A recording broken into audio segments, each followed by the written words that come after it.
What is a guy you wish girls knew? Zach Van Dyke said that sometimes a hug or nice compliment can mean a lot. We can ride that wave for quite a while. Ron fucking Swanson said, if you genuinely compliment a guy, don't be upset if they don't react the same way a woman would react to a random compliment. Most dudes get them so infrequently that when it does happen, there is a part of them that wonders if it was genuine, or if they are just giving them a polite or pity compliment. This often leads to an awkward and enthusiastic response to said compliment. It never occurs to most guys to just say thanks. Stroploson said, there was a girl I used to work with who was in IT support and we kinda talked a lot because my work computer always had printer issues.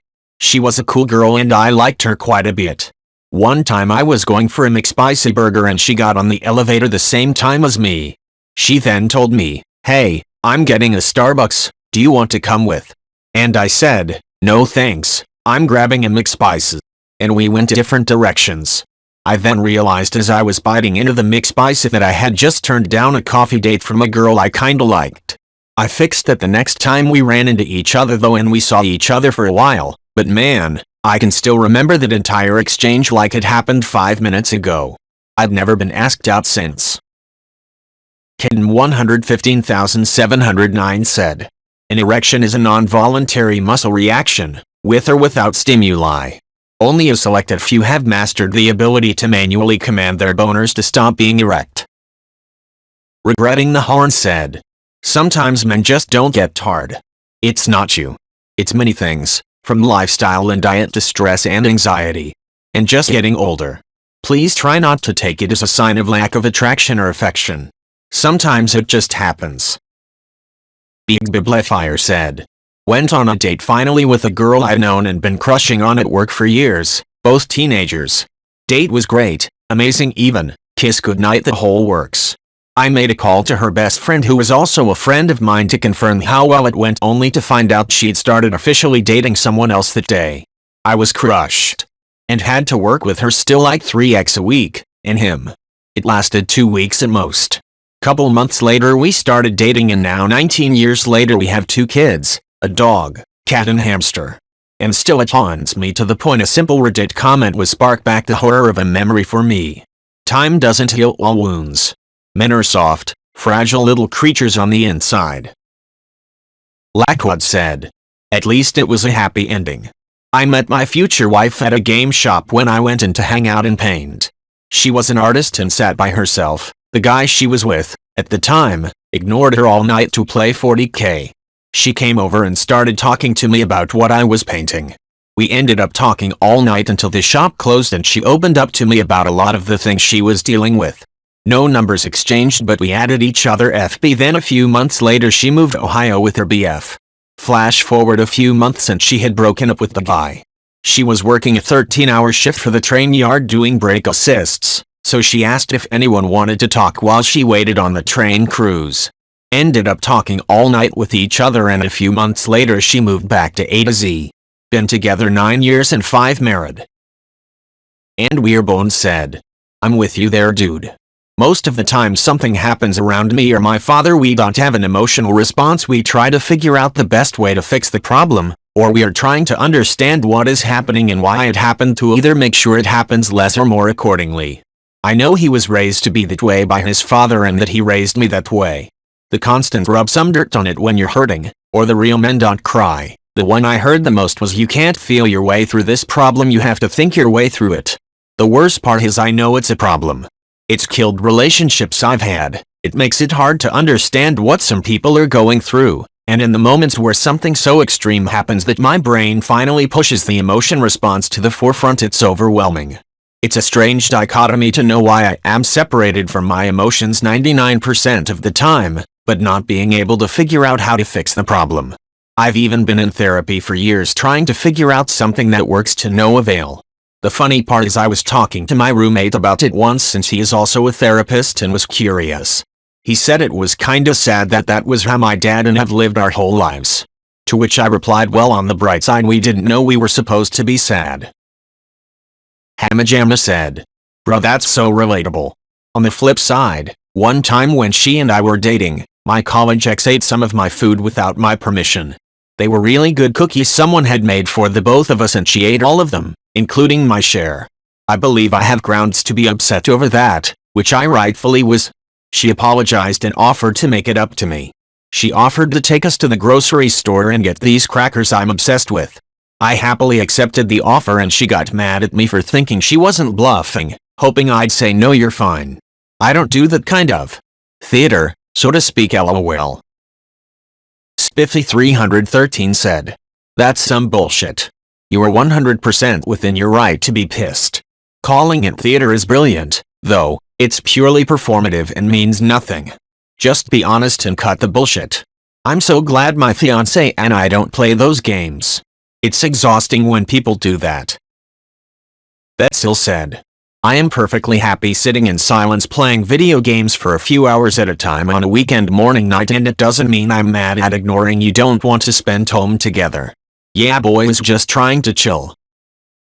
Nice Violinist 6395 said, "Also, when I accidentally make a little noise or whisper a random word aloud, like shit, and you ask me what's up, when I say nothing, it doesn't mean I'm hiding something or lying. 99.7% chance I am thinking about a time in the 4th grade when I seriously embarrassed myself. It's nothing. I promise. Also, if I'm in a bad mood, there's a 99.5% chance I'm mad about something totally unrelated to the relationship, and not being passive-aggressive." Tanks said, "I don't actually know how to think about nothing, but I very much relate to the second item. It's not even that it's stupid, it's that by the time conversation has lulled enough for someone to ask what you thinking about, I'm so many layers deeper that unpacking it would take longer than they'll remain interested. Saying nothing is easier than walking someone through a Burger King sign. Do you think a king would actually eat at Burger King if he got teleported to now? It's probably tastier than literally anything he's ever had in his life, because of all the fat and salt and lack of rotting meat masked with spices, but also peasants can order it, so maybe his favorite flavor is actually exclusivity, but then where would I take a king, if I had to impress him? Although, unless he traveled with his entire court, he's just some guy, so I don't really have to worry about his divine right or whatever, and if he told people he was a king too much, he'd just get locked away. Besides, if I took him to the movies or whatever, he'd think we were gods, or maybe witches, but what's he gonna do about it? So, if I wanted to blow his mind like, yeah, bro, I'm fucking nobody and I live 100 times better than you, where else would I take him?" Rod Lightning said, "When we went on that date and I kept you warm on that bench and you rested your head on my shoulders. And afterwards we kissed and said goodbye, I still wasn't entirely sure you were into me and I've been thinking about how dumb I am for the last couple of days. Comma." The ghost of your past said, "All the hurtful things they say and do don't just magically disappear from men's memory. We have feelings too, and shitting on a man for being honest with feelings as not being manly is not only cruel but also highly ironic considering there's a constant yearning for men with emotion.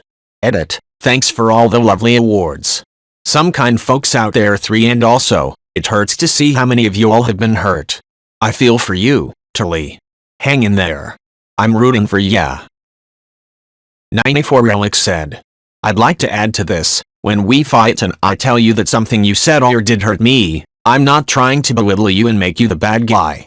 I'm not trying to place all the blame on you. I'm telling you because I actually do want to talk about this and I believe we can work this thing out. Some women I know can frequently berate me and go at me for hours getting mad about my mistakes and flaws and faults in the most unfiltered ways, but I open my mouth one time and suddenly they can't say anything back because I'm just going to use it to make them feel bad." Humplex said, "First you buy a sword. Then a custom family crest that you hang above the mantle. Bonus if the sword slots into it. Then you buy a saddle." "Why a saddle?" she asks. "Then the horse. And horse armor. Then you buy a lance. Hire a few squires. Then you mount your mighty steed, call your squire for a lance, and ask her if something seems off. Like, something is missing. The ensemble isn't quite complete. You feel light and unencumbered. Don't you get it yet?" Just some a-hole said, "You know that complaint that women sometimes have that just because they are polite to you doesn't mean they're interested in you? Yeah, that works both ways. I'm not saying good morning because I want to bed you, I'm not holding the door for you because I think you'll reward me with some nookie for doing so, etc., etc. I'm doing so because, like you, I'm a decent human being and am being polite. Badlaw said. I read the toilet metaphor on Reddit and it's now my go-to to explain this to girls. Sex in your relationship is like the toilet in your house. It's not the best part of your house and it's not the reason you bought the house. It's not the thing you think of first about why you love your house. But if your toilet isn't working right, it is the absolute #1 most important priority and it needs to be fixed immediately. No, the relationship isn't just about sex. But if we're not having it or it's unfulfilling or if it feels like we're unattractive, then yes, guys will obsess over that. Domestic Temperament said. It makes us feel creepy sometimes. Things were going great on this date years ago. We end up getting a room. Suddenly, in the room, there's none of the positive signs I was getting, and things seem a bit awkward. So like one should in these situations, I did nothing and went to bed. We lost contact for a while but I later heard from a mutual friend that she was upset I didn't just take what I wanted from her. Yeah, no. Rapper oi vibes are not my thing, thanks. Call me a romantic. Too bad, other than that I really liked her. Halesfia said. I've read this before on similar threads, and it's really had an impact on how I talk to men. Outside of a performance review, most adult men don't hear compliments. I go out of my way to give people, especially men, specific praise now. I have a teaching degree and I know how important specific praise for kids, but no one's ever talked about what happens when people stop giving you that. My husband is literally tired of compliments at this point, though. Edit, typo. Magic said. Yes. I was once at my cousin's wedding alone. I was pretty uninterested in dancing, just sat at my table alone. A gay couple around my age came up to me and said that I was attractive and should dance with them. Even as a straight man, it changed my mood completely. Later on, my mom came up to me smiling and asked, what did those guys say to me? Even she noticed a difference. All it takes is a simple compliment. I feel like, as a man, I'm rarely complimented. Solaris IX said, if I'm laying in bed with someone, just enjoying the moment together, I should be able to just enjoy the moment and let my mind drift to wherever it's going. If you want to talk about the future of the relationship or something, that's great and we can do that if you start that conversation. But if you ask me out of the blue what I'm thinking about, and I say Balby slap slap slap song from Jimmy Neutron, then you shouldn't get mad at me just because it's not the thing they wanted me to be thinking about.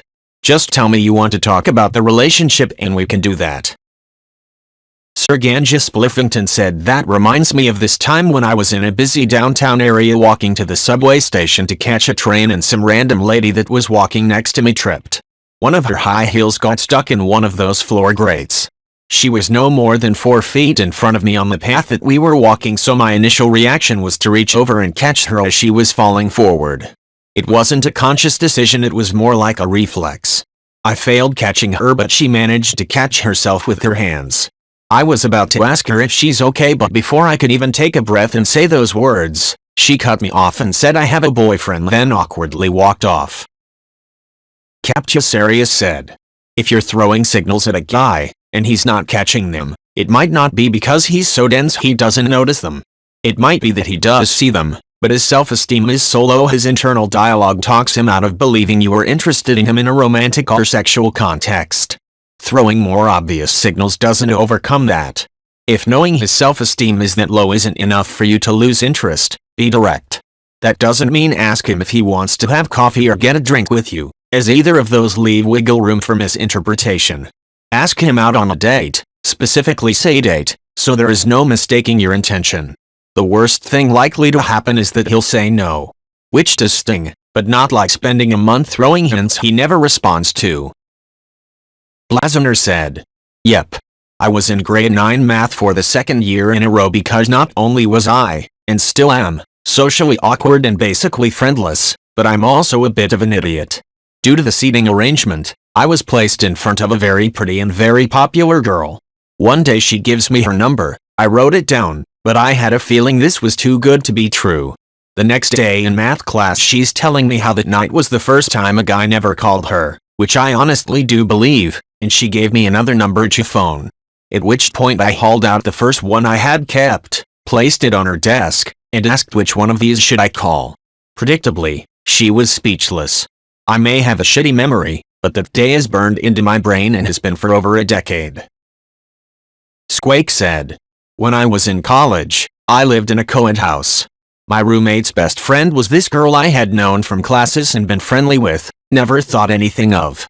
She'd text me asking if I was out at the bars once in a while, and I thought that's what friends do. One night after the bar, me and her go get food and walk down to the park and lay down watching the stars, talking at like 2 a.m. She's holding my arm. I still think nothing of it. Friends, right? A month later we're at the club and her friend comes up to me and is like, did XX text you? She's at home and wants to see you. I check my phone and I see she's like, not feeling like going out but you can come hang out if you want. Her roommates are like, go go go. I go to hers with food and we're just talking in her room. My dumbass still doesn't realize what's going on and spend an hour just chatting with her on her bed, until mid-conversation she just grabs my face and starts making out. That was when I actually realized what was happening. Boys are dumb. Hatcake said, we are people too. We have the same feelings, fears and dreams as you do. Our way of expressing ourselves may be different than yours, but we still experience the same range of feelings that you do. Please don't treat us as something less than yourself. We feel just as much as you do and we express it differently. Mostly Bad Choices said that the whole wanting sex all the time pretty much is because we're attracted to you and it's just a biological response. The vast majority of us guys don't start out going, I want to fuck something. We start out pretty much thinking about whatever else, cars, games, friends, body aches, et al., and then you come along and hold our hand, kiss us, snuggle, and before you know it, we want to be as close as we can to you, and that means sex. My ex-GF accused me of just wanting sex all the time and that's all I saw in her, and it was totally not true. I loved doing stuff with her, hanging out, laughing. But when we started snuggling, she made me horny. Because I loved her and was so incredibly attracted to her. So yeah, I want to share that intimacy with the woman I love. It wasn't I want sex, come here and fuck me. It was I'm so happy you're holding me, oh I'm getting hard, let's make love. Edit. This is getting way more attention than I expected and I wanted to add something. This isn't to say men don't just suddenly get horny on their own and then ask their so to have sex. That does happen and it's normal, for everyone, men and women. But I don't think that's the majority case. A very large percentage of the time, it's just as I had originally wrote. At least it is for me, anyway, and I know I'm not alone. Mischief Maker said, not all men of course, and some women have it too, but the nothing box is real. The nothing box is a small section of the brain that contains absolutely nothing at all. When we enter the nothing box we genuinely are not thinking a single thought. There is no song playing in our head, there is no thought process, there's so much nothing that we don't even recognize at the time that we're not thinking anything, because to do so would be a thought. If someone looks like their brain has just checked out and they have a dead-eyed stare into middle distance, then they're probably in the nothing box. The passage of time ceases to exist, no physical sensation makes it through. Once in the nothing box, you stay in there until some external stimulus or the formation of an errant thought pulls you out of it. Leaving the nothing box is the first time that you are even aware you are in the nothing box. It's like a nap for the brain while all other functions remain.